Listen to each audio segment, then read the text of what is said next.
But the main ideas were that the first step towards world unity or unity of mankind would follow the same course as the formation of nation unit.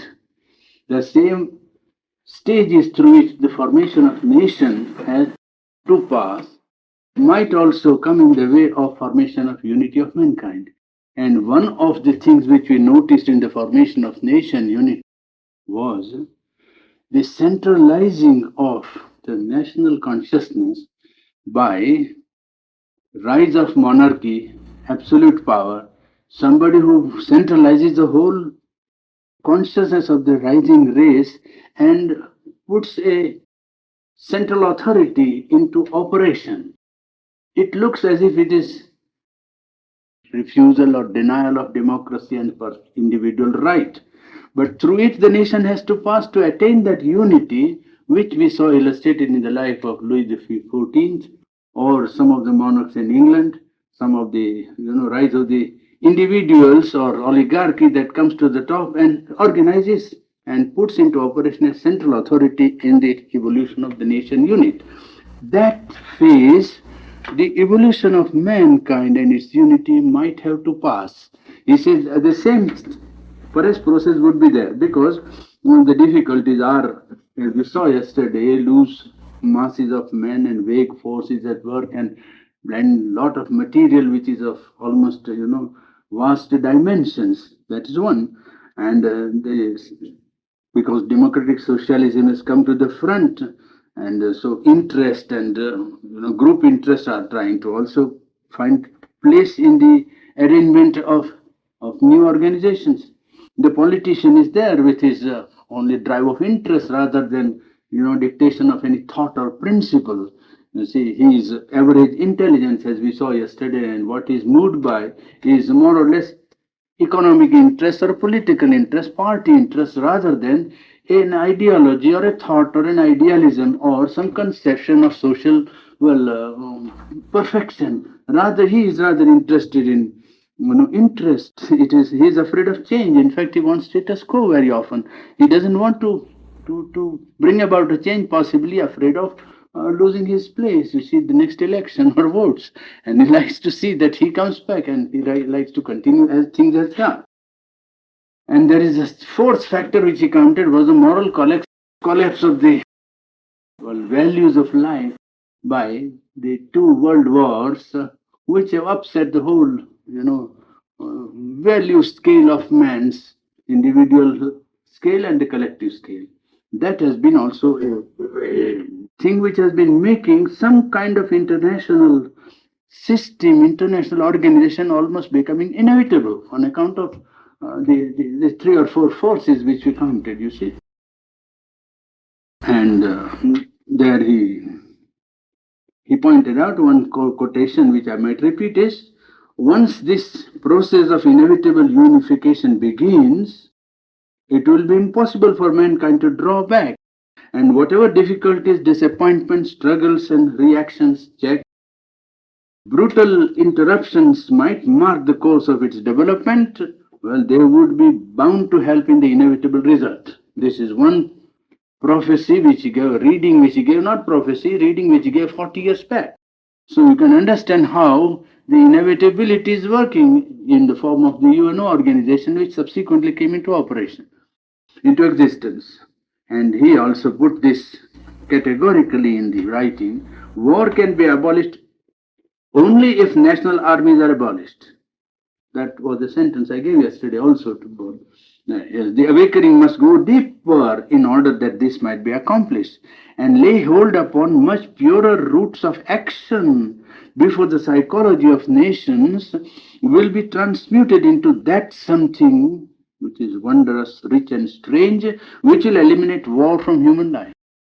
Well, that factor has to be awakened. And we saw that that factor, one of the things to be eliminated is national egoism, which is corollary of what is called patriotism. You see, unless and until that is obviated in some way or other, sublimated, changed, or limited, sovereignty of nation has already has had to accept a limitation of sovereignty. Nations have got now Well, the sovereignty of nation is practically compromised now. It is much more reduced in its claims and in its actual operation than it was before. And that sentence which I gave yesterday was, wherever egoism is the root of action, it must bear its own proper results and reactions. And however minimized and kept down they may be by an external machinery, their eventual outburst is sure and can only be delayed but not prevented forever. And national egoism would be therefore in for trouble if it insists and comes in the way of the realization of unity of mankind. It will have its own reactions, but it cannot avoid it by simply saying, oh, we have a machinery, administrative machinery or a political machinery which will not have reactions. Well, it may do it for some time, but it is bound to come. And the stumbling block would be national egoism. That's what we were last time. Now he is telling that how will this work out? This inevitability of unity of mankind, how is it going to work out? He says we can speculate. We can make a speculation, possibility of, the line of evolution maybe, envisage on the basis of the forces that are at play already. If we make a speculation, the first thing that strikes us is that the ideal basis for such a unification of mankind is association of free nations. That seems to be the ideal basis, that nations should come together voluntarily. On a free nations should associate on a basis of voluntary coming together for carrying out some common ideas, purposes, principles, or programs. Because why do we say it is ideal basis? Because in this free association of nations, the nationalism and internationalism are reconciled. Because a nation comes freely to join, it is, you see, the national element is retained and an international. So there is a sort of reconciliation between internationalism and nationalism. A free federation or free association of nations as a solution of, well, the problem pressing now before mankind is ideal in the sense that double interest, the nation and the international, two interests are reconciled in that conception of free association or free federation. That is one. And as in ideal society, if you take an ideal group, what do we call an ideal group? It respects the liberty of the individual, isn't it? If it does not become a very good society or a happy society or a society which you can look upon as perfect. Well, as in society or social group, there is respect for the individual, his liberty, allowing it to have free growth, you see, in a group life. This free growth and his liberty must be in harmony with the need or with the efficiency and solidarity of the whole. But a society or a group that is well organized or claims to be efficient, well, it looks to it that the individual liberty is maintained. Free growth of the individual in harmony with the need, efficiency, and solidarity of the group life, with the growth of the corporate being also is maintained. So, in this human unity or unity of mankind, this association that would come into being would respect the freedom of the nation. You understand the point? Yes. The freedom of the nation and its growth in conformity or in harmony with the total growth of the whole race, the whole unity of mankind, the whole unit. It would see to it that human unity is also progressing side by side with the growth of the nation unit. National liberty and free national growth and a self-realization in harmony with the growth and perfection of the whole human race would then be a major principle or major idea which would find a central place in such an organization. A free association would have that central drive to respect the freedom and the growth in harmony with the perfection, solidarity, and growth of the race. Well, that would be its main guiding principle.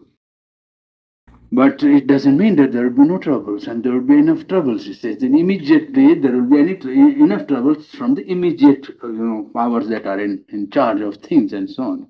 As I told you, when that was very important distinction, which you should always bear in mind, the distinction between the state and the nation. That we have made clear, and I don't want to go back upon that ground again. You see.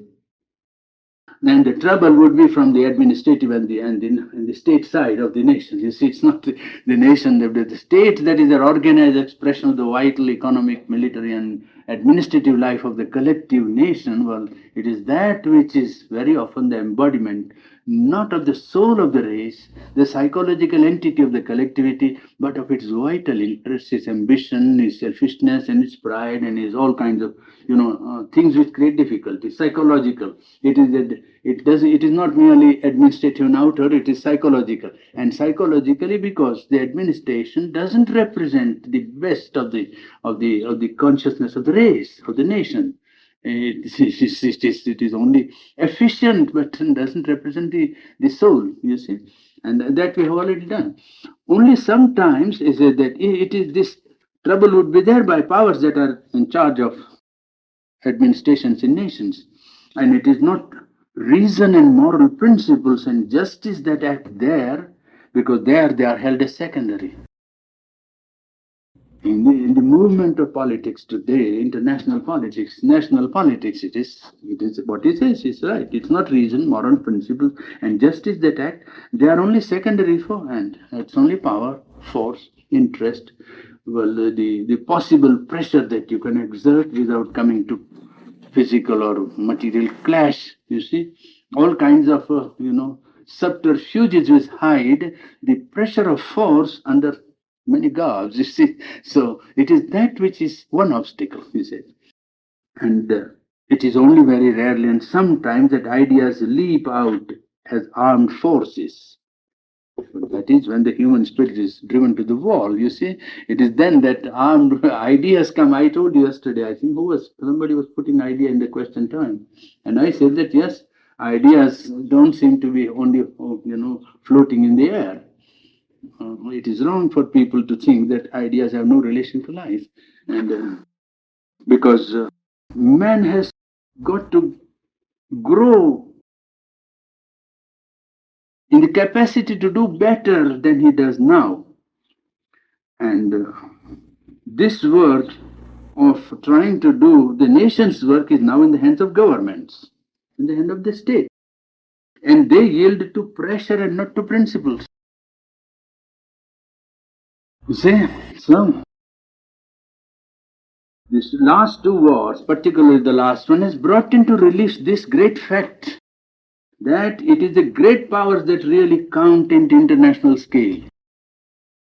This is a very great fact which was brought out prominently. That in any international situation, the decision, the power to weigh the scale depends upon the great powers. And that really count in international scale. Their voice and their power is decisive. Those smaller nations have their rights or can have their rights. They have a right to say, to feel, to declare, and so on. But the power to decide, you see, is something in the hands of the great powers. And this was one of the theses which I worked upon, worked out in his lecture. Macquarie College in Kampala, 1953. That if the psychological factors necessary for evolution or bringing into actual existence unity of mankind had to be really emphasized and brought into light by present conditions obtaining, then there are several methods by which the desired goal could be brought near. One of the things I referred to was the necessity of, one can see that when the UNO was brought into existence, the 5 nations that had fought and paid the price of winning the war might have thought themselves justified, and I think even everybody might have agreed with them, that if they allowed equal vote in the Security Council and in the organization which they were bringing about, they can be outvoted.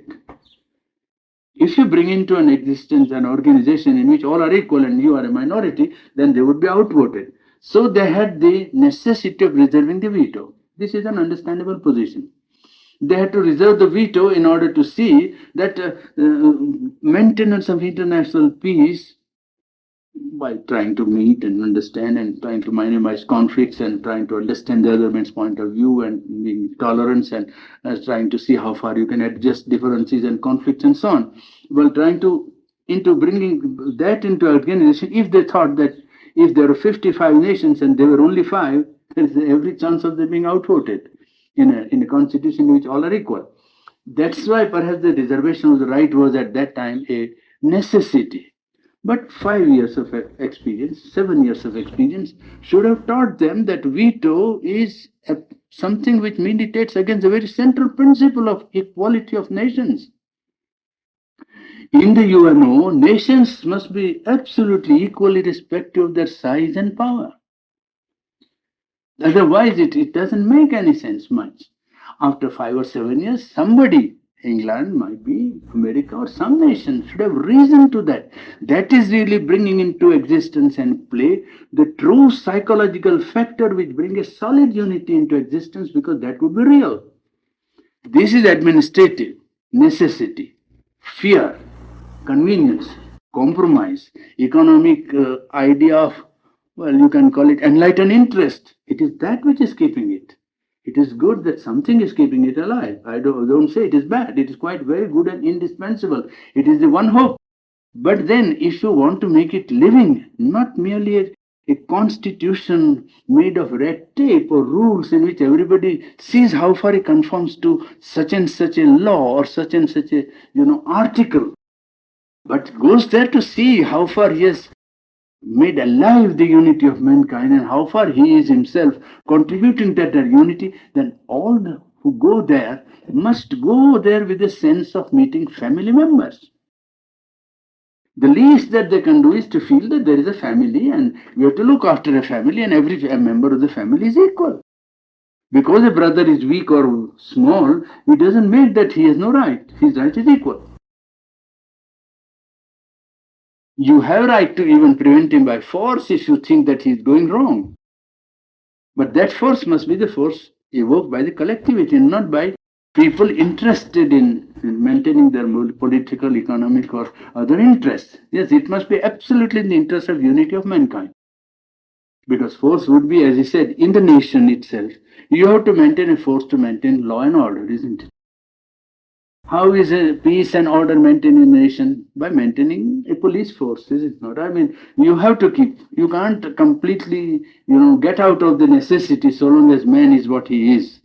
How more than half animal, I mean, more than half moved by his animal propensities. You have to have a force so as to keep the antisocial or animal, instinct in man from operating.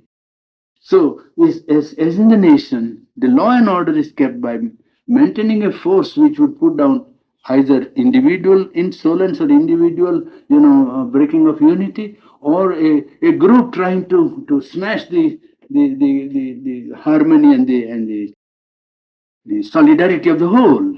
A group can arise. It is very often that is a small group has always gone to power that way by organizing itself. And I give you the instance of Nazi Germany, that or Italy for the matter of that.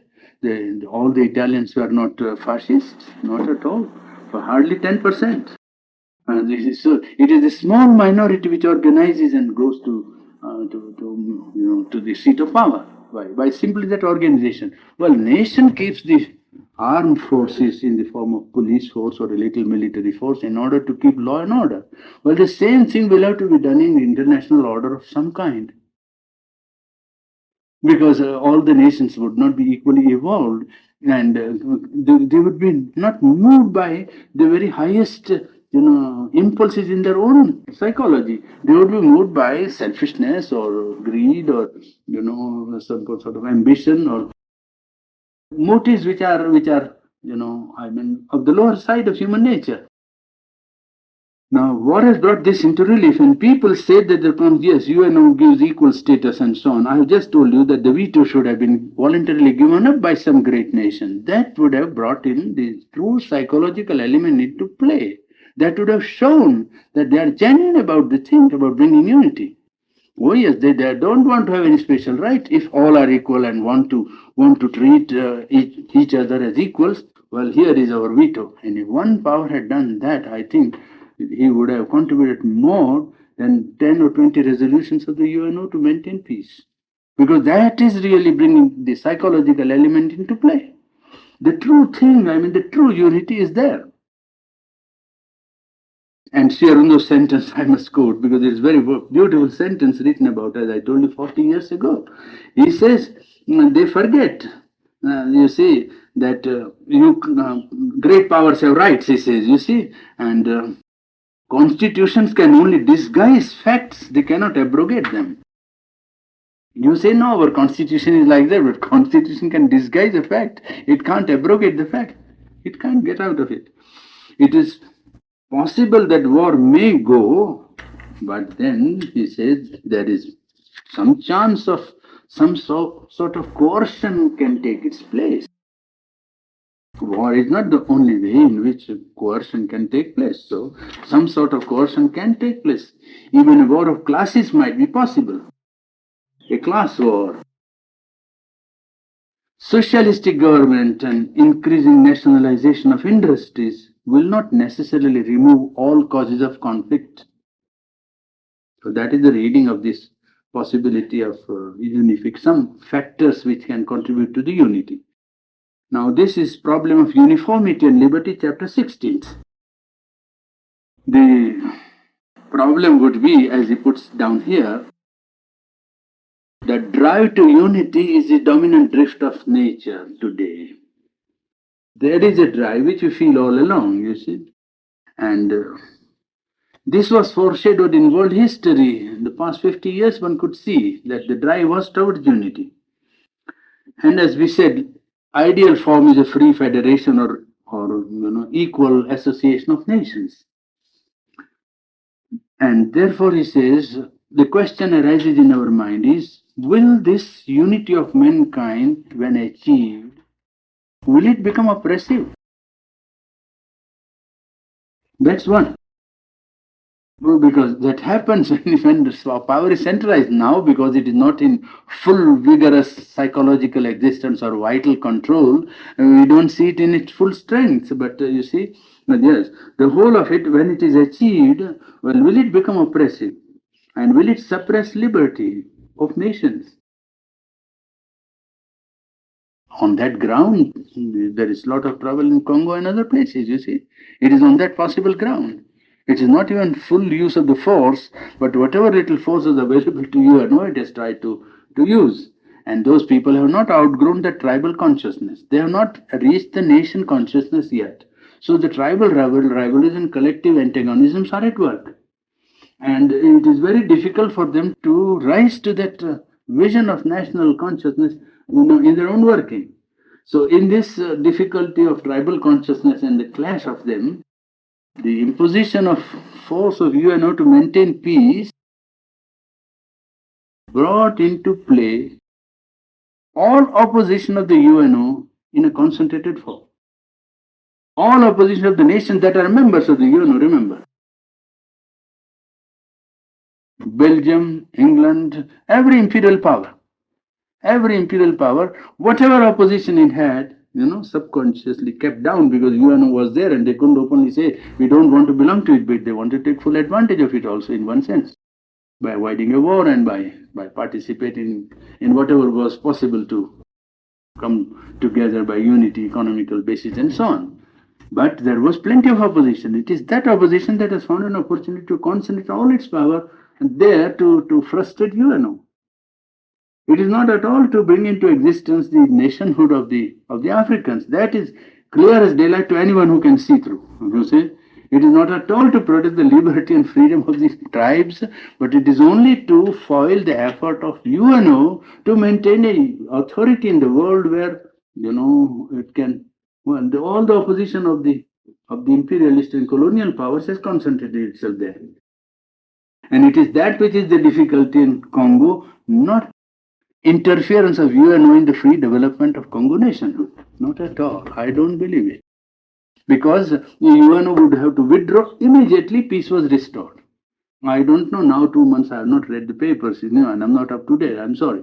But I heard that in Laos they arrived at some kind of agreement of trying to remain neutral in Laos. Just yesterday night when you brought the paper, that's the line I saw.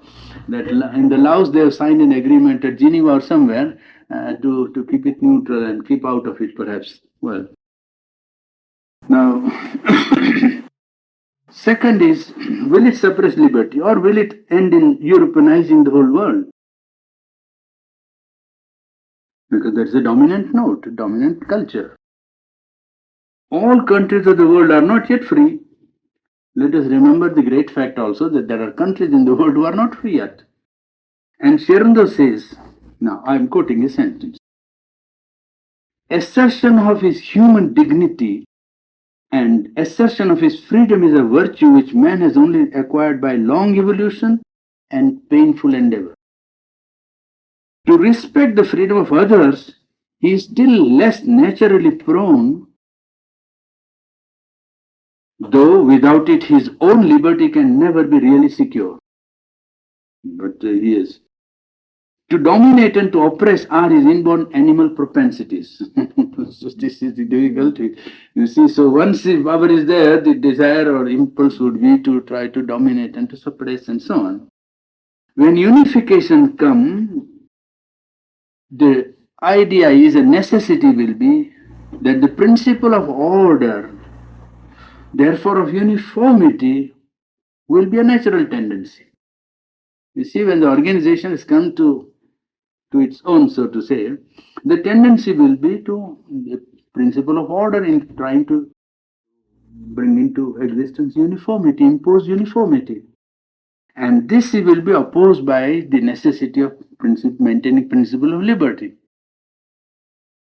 You see, the freedom and uniformity, this will be the point of difficulty and difference. As we see already, individual liberty seems to be destined to eclipse under state socialism. Even today, the individual's liberty seems to be not capable of being maintained, because the state socialism is taking away plenty of liberty even in free countries like India. Well, so individual liberty is not allowed to go beyond such limit. Because they think there are the state's idea of social justice, you see, and the state's idea of doing something which they think that the individual, if he left alone, then he would pursue his own ambition to such an extent as to bring about a collective life which would do gross injustice to vast masses of mankind. And it's not a fear without basis in one sense. So that you see, it's a as individual liberty seems almost destined to eclipse under state socialism, well, will not the similar thing happen to the nation unit and the international life? How will nationality be affected in the new unification of mankind? That is one question. And how far this uniformity necessary? Would it necessarily involve dissolution of the national consciousness? But we know that the law of life is to aggregate. Life tends not to isolate, but to come together, interchange, exchange, mutuality, relationship. And the law of life is therefore formation of group. Group formation is there. Humanity must have therefore group. You cannot, this law will be more mightier than the need of uniformity, existence and maintenance of groups of humanity. Well, that would be necessary. And unity of mankind should not be governed by political and administrative motives. Then only it will tend to militate against the liberty of the nations. It will be a uniformity of culture, if you like. Only the difference being perhaps of the language and the evolution under certain special condition of history through which the culture has evolved. There will be differences, variations as he calls it, you see. But it would be a uniformity of culture The only difference perhaps being of the language, and they might remain as a necessary variation on the play of the unity. The fear is that the science and socialism would tend more and more to regiment mankind. Because it would be very easy with the scientific instruments now to impose that sort of regimentation on vast masses. You need not have large number of persons in order to coerce vast masses who are not equally equipped as yourselves. This factor is to be borne in mind. And that brings us to the problem of law and liberty. You see, nature's law is when she attains progress along a line, if you watch, it is unity in diversity. If progressive evolution of the vegetable kingdom or the insect kingdom or any movement of nature, if you observe, the law that nature works upon when she progresses towards the goal is unity in diversity. Constantly nature is changing, evolving and ascending. It is changing. It is not as if constant change, therefore some schools of thought always tell us that there is nothing stable. That is not true. There is an evolution. You see, the new thing that is brought into existence is an order. As Tennyson put it, the old order changes, giving place to new, but new is order. So that there is an organization at work, and there seems to be almost a purpose. You see, it's not merely change because unlimited, uninterrupted, meaningless, significanceless change. It is not that. The change is significant. And therefore, we have to give it the name evolution. Yes. Evolution, therefore, seeing behind the change this constant basis which is evolving, a purpose that seems to be working out. Now, here he is saying that nature is changing, evolving, ascending. In the lower kingdom, where we see nature at work, we don't see presence of knowledge, consciousness. And still there is unity in diversity. There is change, evolution, and ascent. But there is no odd error and deformation in the lower nature. When knowledge is absent, error also is reduced to the minimum. Deformation is not also present. Well, man has now got mind and will, and he has evolved into a conscious being. He can therefore react upon nature. Even when he reacts upon nature, we shouldn't forget that man's mind also is a part of nature. Man's mind is not something outside nature, it's a part of nature. Its nature becomes self-conscious, really speaking. Its nature becomes self-conscious. Mind is nature that has become self-conscious, at least partly. And it is inspired with a conscious will. This mind, which is a self-conscious part of nature, nature itself becomes self-conscious. It is inspired with a will to impose a higher and higher law on her own process of life. Now look at, you see, it is as mother said in that sentence, you see, the serpent is biting its tail. Well, in one sense, nature evolving mind, nature. And that is now charged with a conscious will to impose upon, yes, a higher and higher law in her own process of life. Yes, that's it. In the lower creation, there is no mental conflict as there is in man. Because there is conscious evolution now.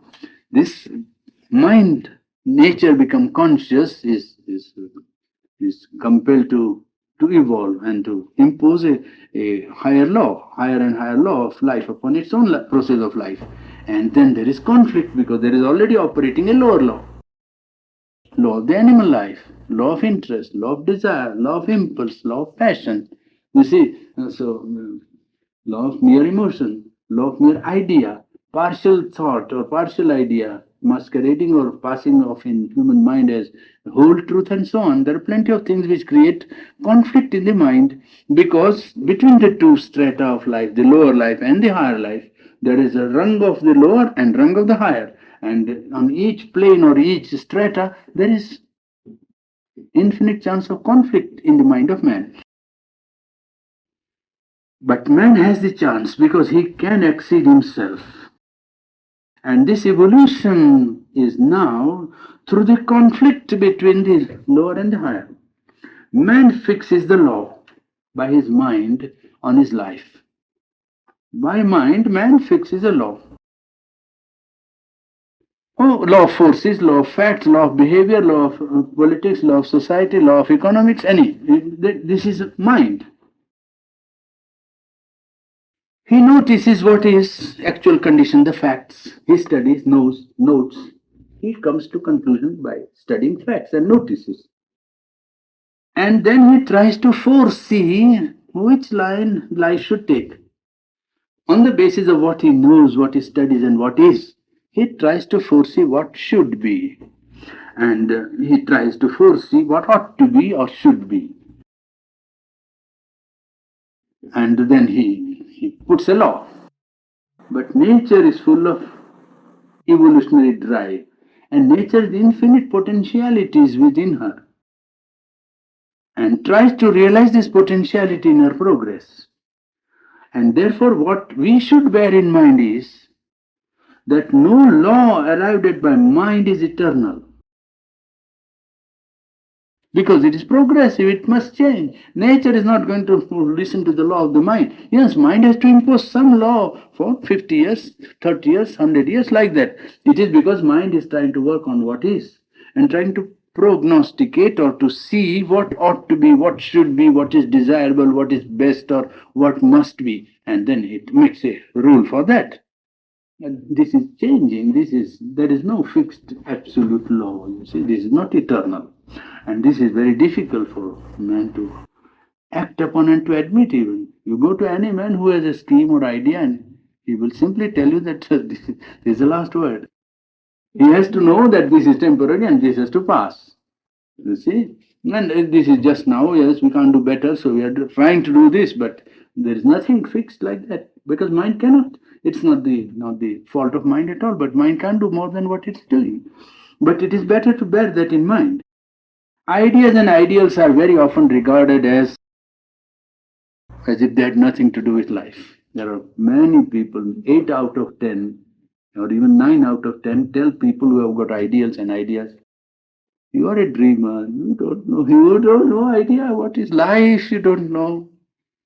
Actuality, we are dealing with life, you are dealing with ideas. So that we are living on the earth and you are living in the clouds, something like that, they want to imply when they say to the idealists or to the ideas that they have no relation with life.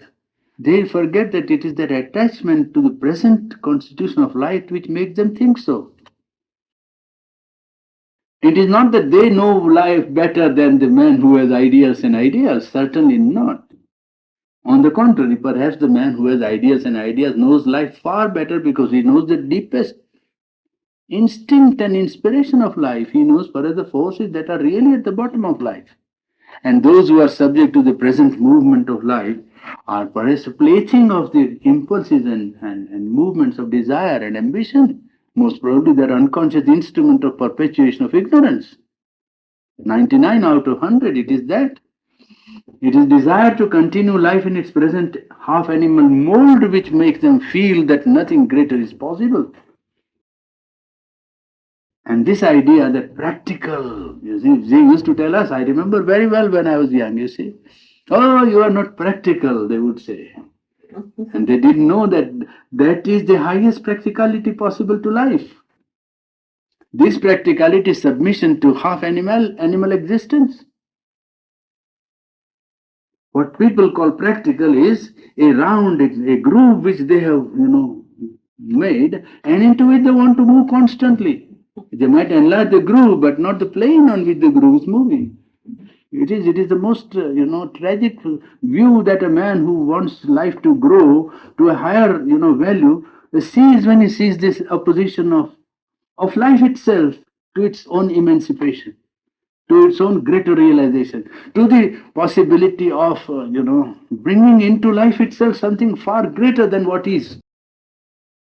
Now, this Sri Aurobindo in this chapter 17th, he's saying that this idea and regarding of idea and ideals as if they were idle dreams and abstractions, and as if they had nothing to do with life, is the greatest mistake which human beings are committing, mind is committing. People actually say that life is practical, and they say that the actual is the only thing that can, that should be accepted, immediate and the present.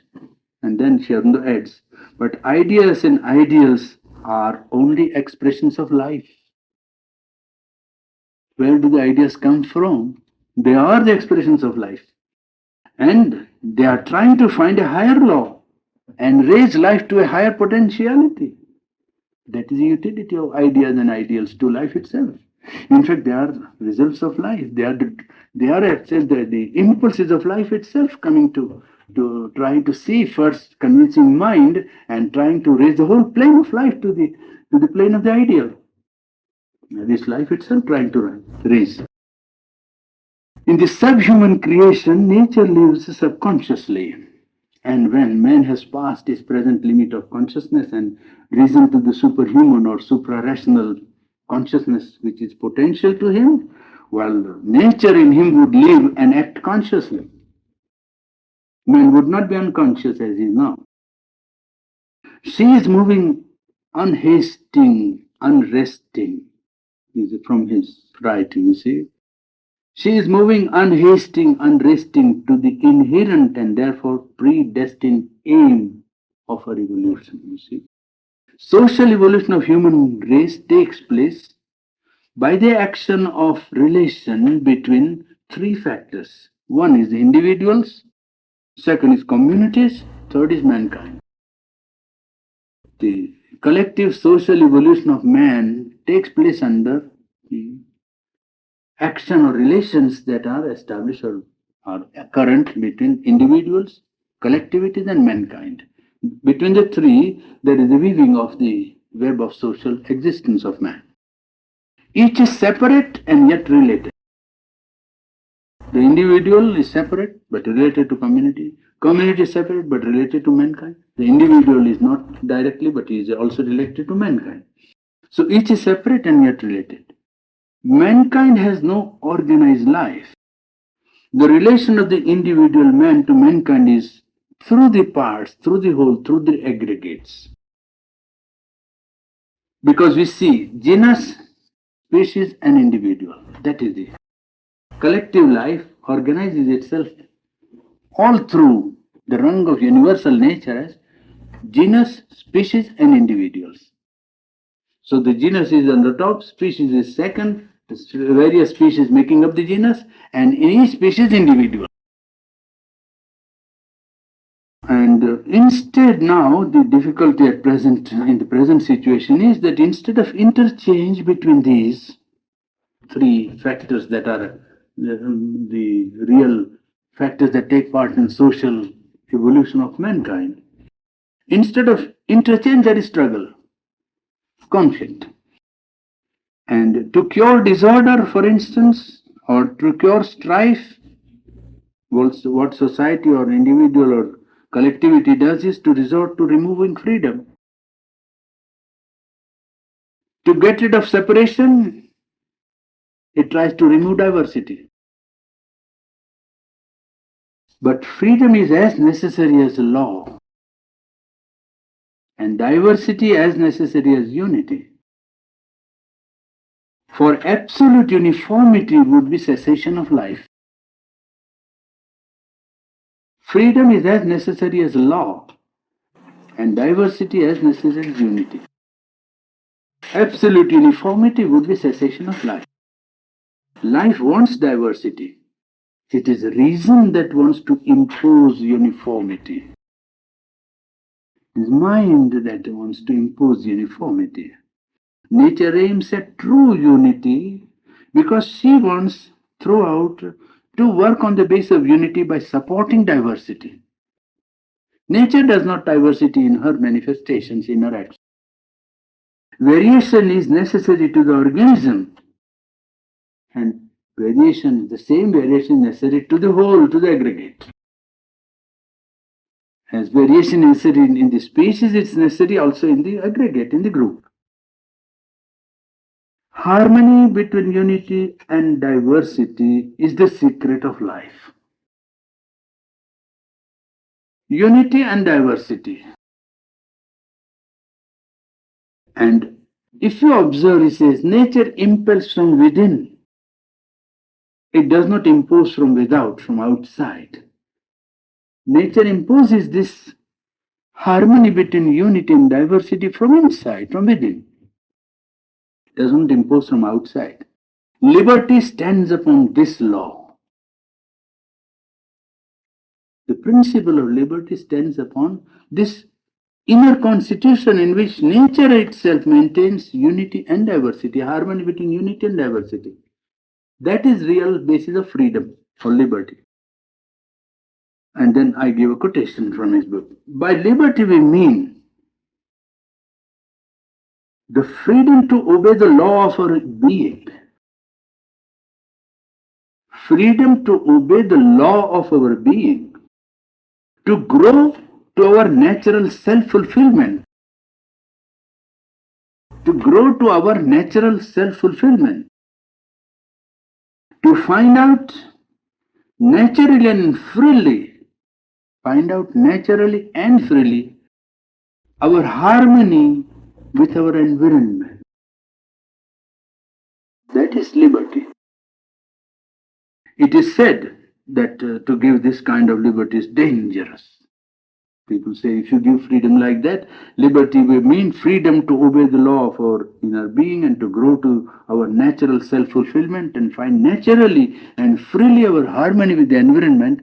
This would be, man would say, I don't want any harmony with the environment. Or you say, my growth is like this and I will do just what I like. He might claim license and like kind of a behavior without an insolent behavior. It is said this is dangerous.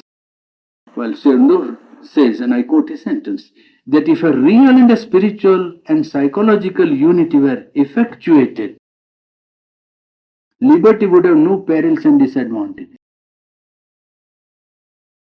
If real and spiritual unity were effectuated, liberty would have no peril and disadvantages.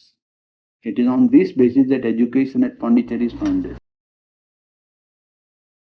Such a freedom that some educationists were staggered at the amount, at the way in which it was carried. Couldn't believe, and they find it worked. It works 13 years now. Children having absolute freedom in the unimaginable outside Pondicherry, and I would think that perhaps it would be very easy outside to try. But it is there. It is on this, that if a real and spiritual unity is effectuated, then you have full liberty. There is no peril. Because the unity that is behind will be the controlling, it will be the guiding force. And that unity is unity of the spirit, a divine entity, a divine spark. And it will not allow things to go too far in divergence. There are no peril and no disadvantages. Without free growth of others, those people who do not give free growth to others, they would not feel themselves entirely free. There is some freedom, bondage inside which makes them feel to want a freedom to other people. Imposed law would only be mechanical. A law, when it is imposed from outside, would only act mechanically. And then he says in one of his declarations, so to say, human society progresses really and vitally in proportion as a law becomes a child of freedom. Human society progresses really and vitally in proportion as law becomes a child of freedom. It will reach its perfection, social progress, when man, having learned to know and become spiritually one with his fellow man, the spontaneous law of his society exists only as an outward mold of his self-governed inner liberty. Society comes into existence as an outer mold of his inner liberty because of the unity with others.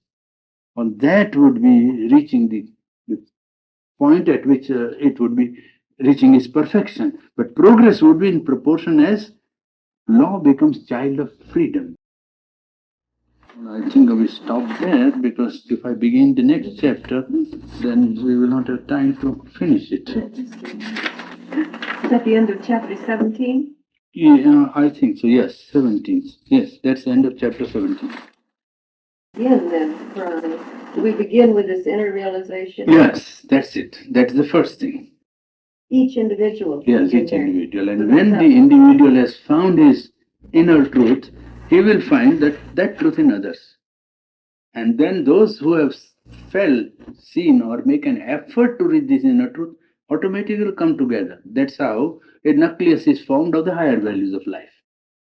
A nucleus that is not in conformity with the current economic or political or administrative values of life, if it is to be brought actually into existence, it can only be by an individual taking the initiative.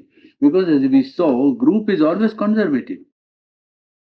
And it is wedded to current values. Not only that, current values try to acquire dictatorial power, almost trying to drive you to the corner if they can. If you have the guts and if you can stand, then you have your chance of creating some new values. Otherwise, what happens to many people who have very good potentialities of a higher, value of life or rise to a higher, rung of possibility of ideal or idea, they have no chance because the current, social force is so much centered around external and economic and desire soul of man that it is impossible for an ordinary man to resist that pressure, you see. But some people who have this inner formation or inner urge or inner call or aspiration, well, for him first is to live it himself, irrespective of what is outside. And when he has tried to live it, he will find that there are kindred spirits who are also trying to live the same thing. And it is then they come together, you see. Then that higher value for which they stand finds a chance of, well, finding a nucleus, finding a group life. Well, and the law of this earth consciousness is that nothing becomes permanent here unless it becomes a part of collective life. An extraordinary or supreme individual can rise to any height. That only will indicate a possibility. But it will not become the governing law of life till it embodies itself in a collectivity. Because individual, collectivity, and you see, that is our metaphysical stand, if you remember. You remember the stand is the individual, the universal, and the transcendent. Well, that is the three positions or a triple aspect of the omnipresent reality. And therefore, for the earth here, on this globe, well, matter is a governing law, is a governing force. And if a thing is not established in matter, it has no chance of lasting. And to get the thing established in matter, it must take group exist. You see, unless it becomes, you see, now for instance, take mind, intellectuality. A man from in Africa has no developed intellectuality. But he has all the potentiality present, put in matter, the very brain. You see, there is an instrument ready there. And so the moment you take an African out of his surrounding and train him for 20, 15 or 10 years, well, his intellect is there, equal to anybody's intellect afterwards, if he's clever. I mean, if he works hard at it and brings out, he will find that mind is there. There was no mind 20 years back. He was living half animal life or half vital life and living just primitive in the sense of only physical needs and, impulses of the vital and so on. Well, suddenly now he finds that mind is there for him. In the same way, any high ideal, a divine spirit, which is the basis of whole existence. If the human being finds it and concretely realizes that experience, now if that experience has to become the property of man as an evolving animal, it must be established in matter. And if you cannot establish in matter till you make it a property of collective life. An individual doing would be an exception, would not change the law. The problem is to change the law that is here at work. The law confines man to his present formula of mind, life, and body. An individual doing would be an exception, would not change the law. The problem is to change the law that is here at work. The law confines man to his present formula of mind, life, and body. Human being is constrained to remain limited to the mental, vital, and physical consciousness. If there is a wider, higher spiritual and divine consciousness in him, and if that has to become a dynamic movement or law of his life, it must establish itself first in the individual, then in the group.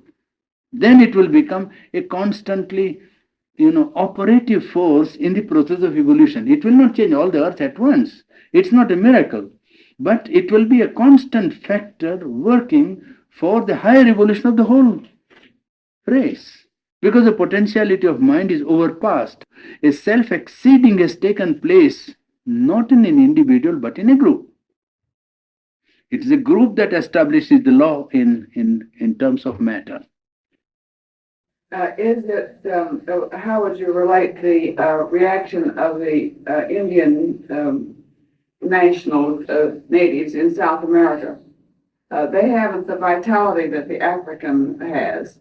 Is it because of the vitality that when you take the African out and educate him, he comes back and it becomes a factor in the nation, but the ones in South America seem to be less responsive. South America? Yes. The Indian Oh. native population down there. Mhm. Is this an observation that has sense or not? I don't think that there is any relevance first, because those people who went there were the Spaniards, is it not? Well, but there were some Incas or some native people No, there. but no, those who went from outside Yeah. carrying the modern civilization were the Spaniards. Yeah. Well, with due deference to Spaniards as a nation, they are semi-Orientals. And they are wedded to a way of, life which they themselves are not reasoned fully to the intellectual or mental level. Without any disrespect to great Spaniards who have written very great things. Yeah. I mean, I don't say, because this is not judging the whole nation, but I am trying to put before you the way in which they went there. Not Spaniards as they evolved a culture and were the top, once at the top of European culture and conquering the continent of Europe. I'm not talking of that Spain, but the Spain that went out. Well, what they went out was exploitation. The way they destroyed Inca culture, I tell you, puts them in my mind to a very low level of culture. I frankly accept. You find some you may not understand it, but you try to know what it is, how it is. Nothing. They wanted to see nothing. Fanaticism, pure, and love for power at the cruelty, with absolute cruelty. You cannot call it by any other name, and that's why they couldn't succeed here. They couldn't succeed very well because of that. Those factors which themselves, put their life into a limitation which was impossible for them to overgrow. And the other people succeeded better because they kept their mind open to some extent. They tried to let other people live also. I mean, you see. So they have not made a serious effort. That is my own feeling. They have not made a serious effort to awaken the intellectuality or mentality in those people. Otherwise, mind is there. I'm perfectly sure about it. There is no man who holds a human organism who has not the potentiality of mind. Mind is there. Sri Purani, these ideas of our ability to present so well, from what little I know, it seemed to me to contrast with some of the things which he has said earlier, and I'm wondering if these are a development, if there's really a contrast, or it's my own confusion. But in an earlier essay, he wrote about the unity of India, and there he said that the true unity of India was not in any centralization or external unity, but India had been great because of the small, localized communities, which had always allowed this freedom of development and expression.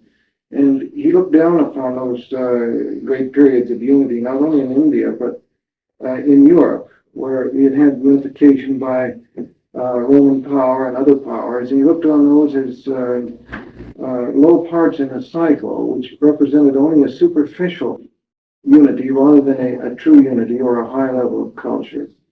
And now we come, as I understood your comments today, to Aravind was saying that there is a gradual evolution in which we will get this outer political and administrative unity, which earlier he has made fun of as something superficial, right? You almost feel in some of his earlier writing, at least I felt that he would like to see a civilization which always respected these regionalisms and localisms. No, I don't think so. I'll answer it now fully. One point is that this point we have already done. In fact, in the sixth, seventh, and eighth chapter, where he referred to this small rise of republican cities in Greece time and in India and in Egypt and other places, and he showed that they were more alive because the smallness of size allowed them each one to participate. You remember that we have done that portion 2 days back only. We finished that part. Is you see, you should, particularly if you are interested, go through his whole book of Ideal of Human Unity and go through it a little carefully. Ideal of Human Unity was written about 40 years ago, after the political period through which he had lived. So even when he lived in the political period, there is a distinct note that India's rise is necessary for human unity. I have got passages from his Vande Mataram's days in 1905, 4, 6, and 7, in which clearly and definitely has said that rise of India is not for our own self, only for our own interest and political and economic uplift, but the soul of India and the culture of India, that contribution to humanity to make, which she could make if she was free. Well, this was a distinct note, one. And his reading that the small republics have been more creative is borne out by fact. But he therefore never contended that the rise of the bigger units, in fact, he is tracing the evolution of collective life from small units, the family, the tribe, the clan, the commune, nation, and he says humanity. This is a line which is in keeping with his metaphysical and philosophical and yogic outlook, a vision of life in which the fulfillment of man has to work out along two lines of individual divinity and collective realization of unity of one that is all. You see, it is very organically connected with his ideal of life, life divine.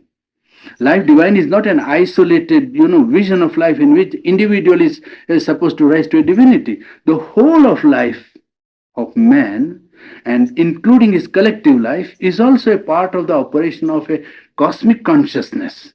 And this cosmic consciousness manifests itself in group life. And group life begins with a small individual formation of family and goes on increasing in the process of evolution till it will end in realizing the highest possible unit, the unity of mankind. Well, that is what he wrote about 40 years ago, this book, Ideal of Human Unity.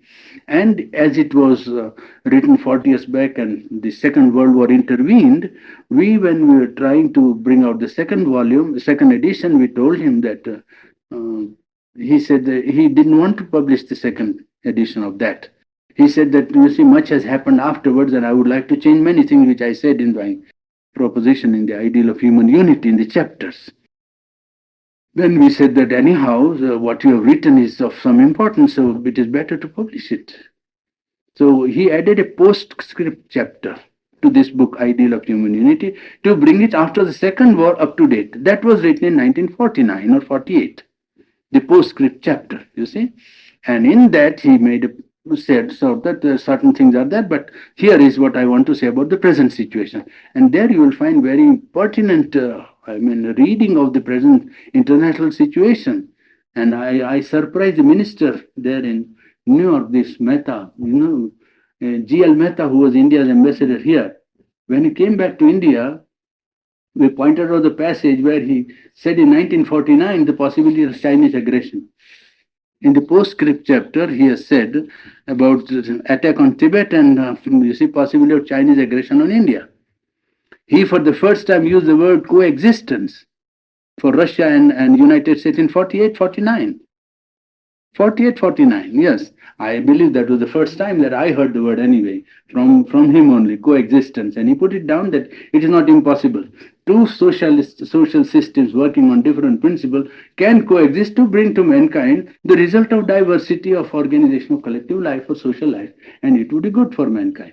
So what I point out to you is two things: human cycle and ideal of human unity. These two books deal with the growth of collective consciousness and his idea of what political factors and psychological factors operate in it and how he looks at the problem. I think that would give you a very more correct picture of his conception of collective life and its perfection.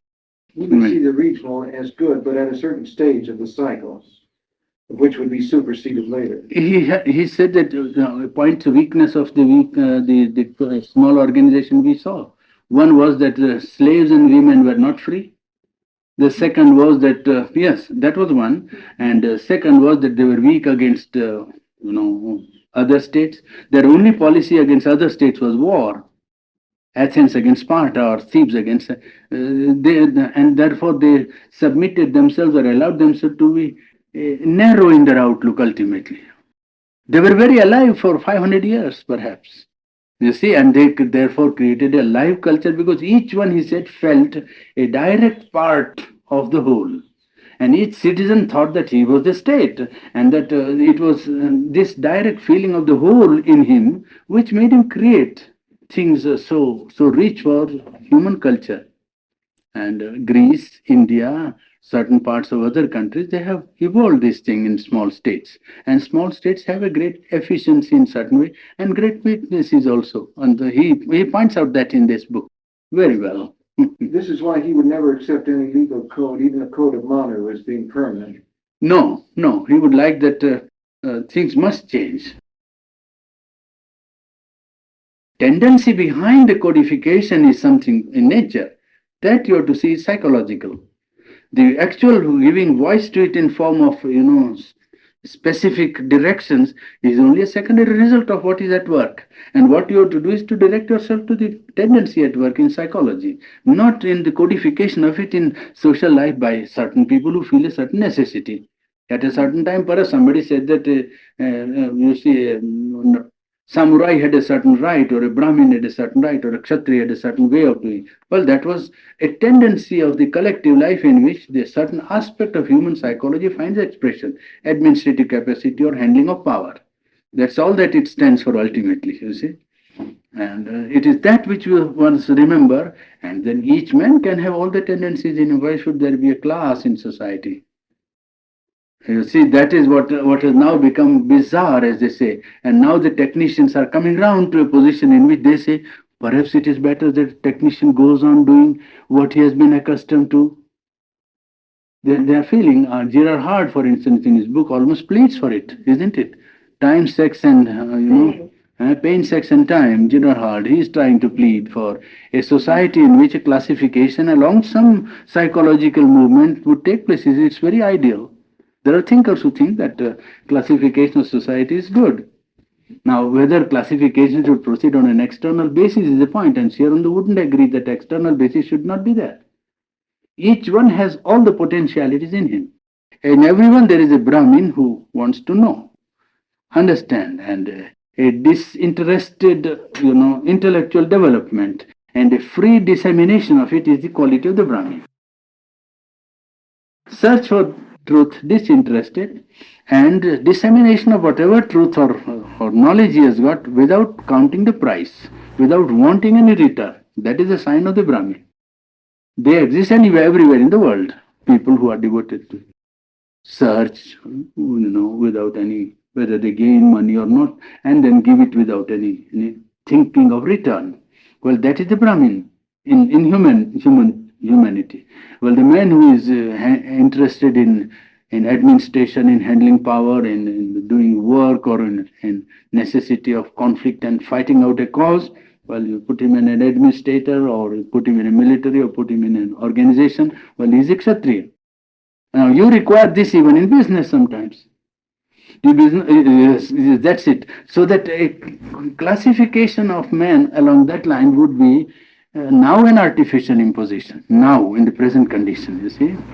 But one has to see how to develop those faculties which are indicated by the past classification because they were real. The tendencies in human nature are real.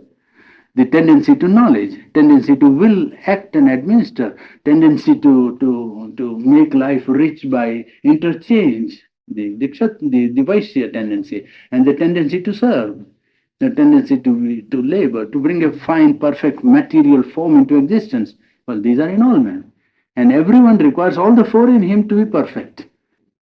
He has written this in a psychological chapter. This is in psychological book. How the Chaturvarna, the four castes, you see, the elements of four castes are potential in each man. And if he wants to reach perfection in his line, he may dominate. His life might be dominated by one, but all the three will be necessary to make him perfect in his line. He says if you take a Brahmin, he must have the quality of the Kshatriya to fight out for his truth, to organize his truth, to bring it down to the earth. You see, he must have that. A Kshatriya must have knowledge of how to administer, what to do. He must have also the interchange with other people, and he must bring down his thing on the plane of matter, so that each one requires all the four. One may lead, but all the four are necessary in order to achieve the perfect fulfillment of his psychological impulses or faculties. This is developed in another book, that is perhaps in human cycle. Some portion is in human cycle. Some part of it is in human cycle, and one portion is in foundations of Indian culture. I would strongly recommend that book to you, but because it was written not as a thesis, but as something that answered the position of, that William Archer, I think. He answered William Archer's attack on Indian culture. So it is of a different nature of writing. Whereas these two books are positively putting down his position, with a relation to his metaphysical outlook and to his yogic life, to the vision of a truth that is coming to mankind. He has felt all along that the time has come for man to go beyond the formula of intelligence and mind, intellectual or mental consciousness.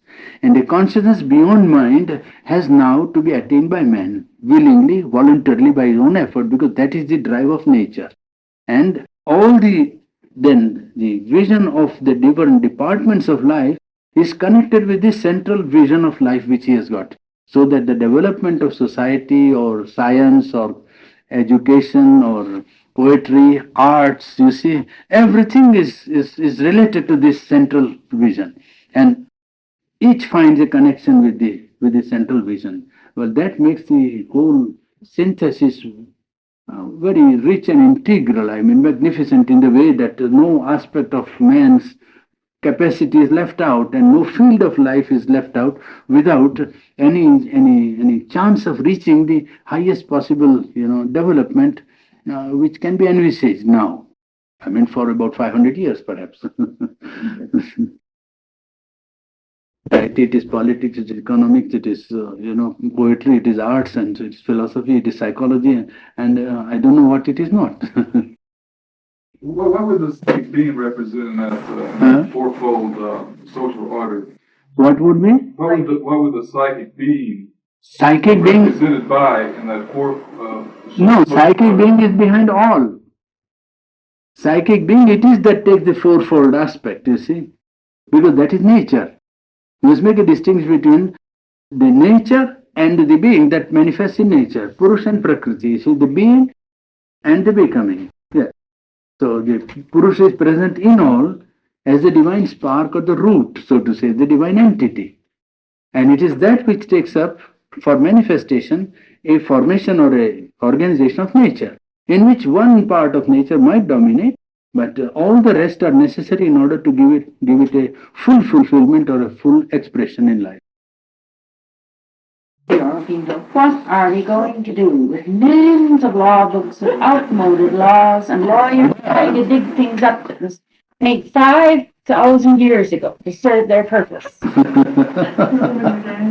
Well, I agree with you with with the lawyers being out of place in a scheme of inner development. But lawyers will say there is an outer life where we hope or we believe or we think we serve a useful purpose. And so long as people have property and differences about property, I think lawyers will be there.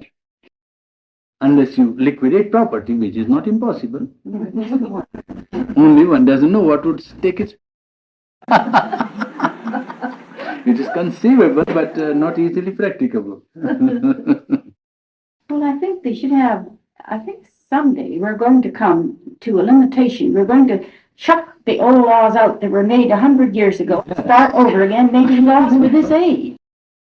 That is what we are telling, that individual can begin to legislate for himself. That is the beginning. We can only begin with ourselves, you see. For these inner changes which are almost radical, the only starting point is the individual, and that is where his vision is absolutely truly founded, that no socialist philosophy has a right to crush the individual. That will kill the philosophy of social reconstruction itself. Individual is indispensable for the last brick of cosmic creation. He must be there. If you crush the individual, well, you lose the springs of action and springs of inspiration. So one begins with the individual because that is the sacred ground on which any great effort can be founded, you see.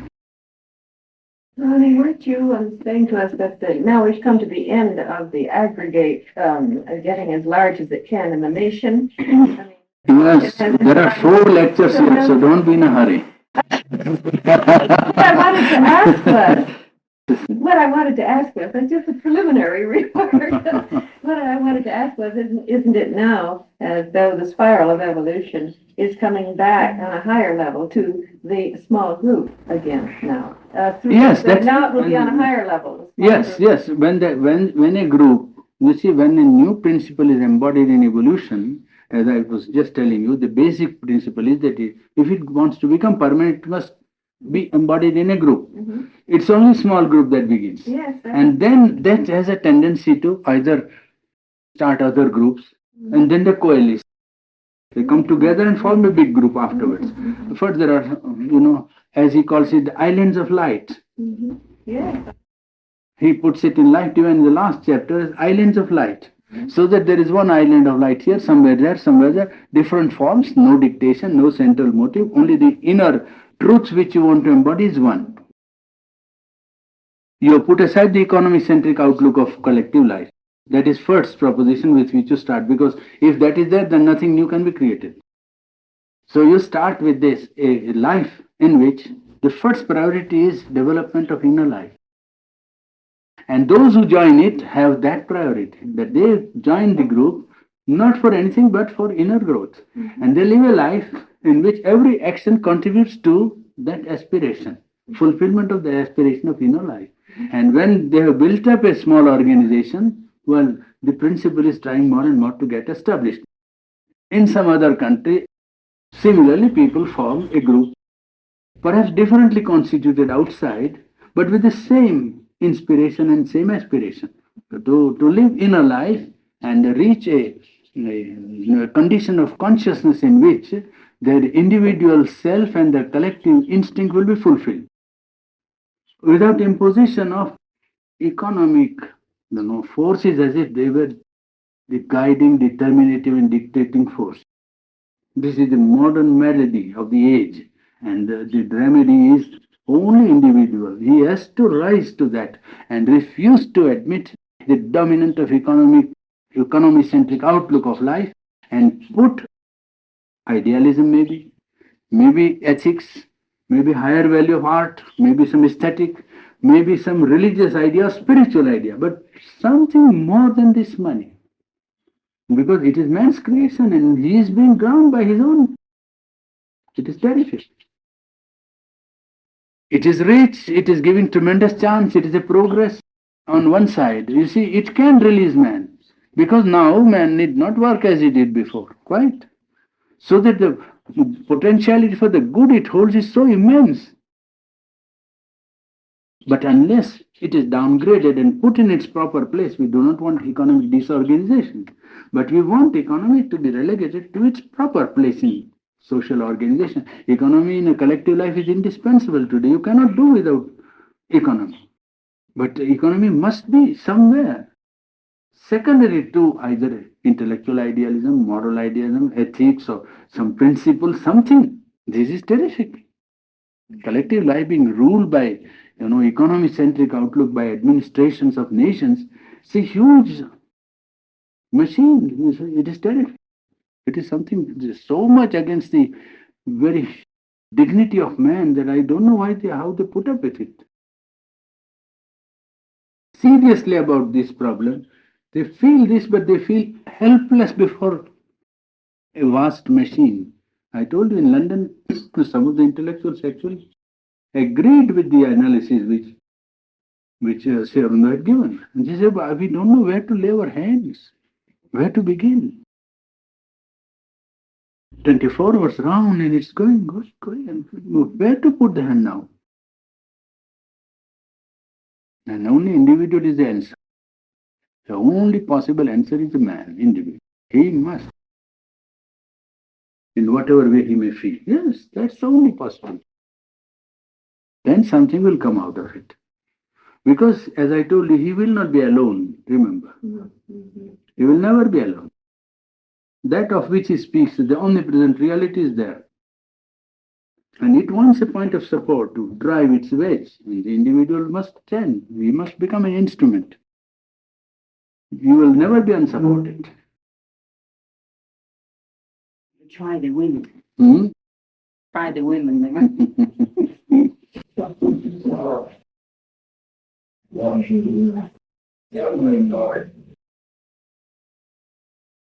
Yeah, I'm pretty much working.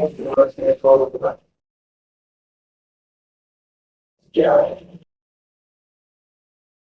Oh, it's sure. At least the latest they want 31. Well, sorry. Yeah. There are 38 chapters, I think. Oh, no. More than 35 anyway. In the human unity. But we'll make a quick move. I mean, we'll take this summary because try to deal with them. And then there are 4 more expositions which I myself have given in the World Union there at Pondicherry, of which some portions I would like to give. I spoke at the One World Union at Pondicherry. Jay Smith is working there in that. And he said that I should give my study of the human cycle and life, the ideal of human unity. So I had given 3 or 4. And out of them, I like to make a presentation so that we can sum up this subject afterwards in the light of modern conditions. We are going through this study because he has made a very detailed study of this whole international growth of man, so institutions and collectivities. Collectivities and their institutions. It's a very, very profound study. Oh, it is a small book and therefore people may not know it, but it's a profound study of world history. It's not volume like that, 10 volumes, but in that volume he holds the whole evolution of human history, institutions and collectivities. The two, the very profound study, very profound. I've read Toynbee, for instance, and Toynbee had nothing new to tell me. No, in fact, I could tell 2 or 3 points to Toynbee. When he lectured at Delhi, the first thing I found was he said it 40 years ago. The first thing I said was 40 years ago, somebody said that. What Toynbee spoke in Delhi as a lecturer, he was called by the Maulana Azad lectureship, he was giving 4 or 5 lectures. I read them and I said, this Aurobindo said 40 years ago, and he said many things more. His reading of history that you see the religious impulse has to come back to man. You see, that is inspiration for collective life. After visiting India, he changed his mind a little.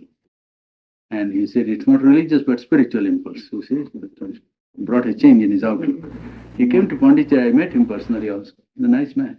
He was only for a few hours there. He's old now. He was in England. He had an idea that Roman Catholic would supply the needed drive for reconstitution of collective life. You see, on an inner basis. When he came to India, he found that that was not a correct idea in his mind. I mean, his conclusion was not right. He felt that tolerance in India was far more in degree than he had ever imagined anywhere in the world. He, in fact, said so to me that this one thing I find here is tolerance. He had thought that was the height of tolerance. He found this greater degree of tolerance in actual practice. And then he changed his mind in the sense that it is not any particular religion, but the religious impulse. And religious impulse in man is seeking for an experience. It's not seeking for formation of religious credos. It's formation for seeking for a concrete experience. So then his mind changed, and he said that it is some inner truth of man that he has to live. But that was he added afterwards, I think, in some articles, 2 or 3 articles he wrote about how he has undergone a slight alteration in his reading human history. But it's a good study he has made because he has answered the position of Ostwald Spengler very well. Spengler has written 2 volumes on Decline of the West. So it's a very encyclopedic work, and very detailed study also. And it wanted to establish one position for human history, and I think Toynbee answered that position well.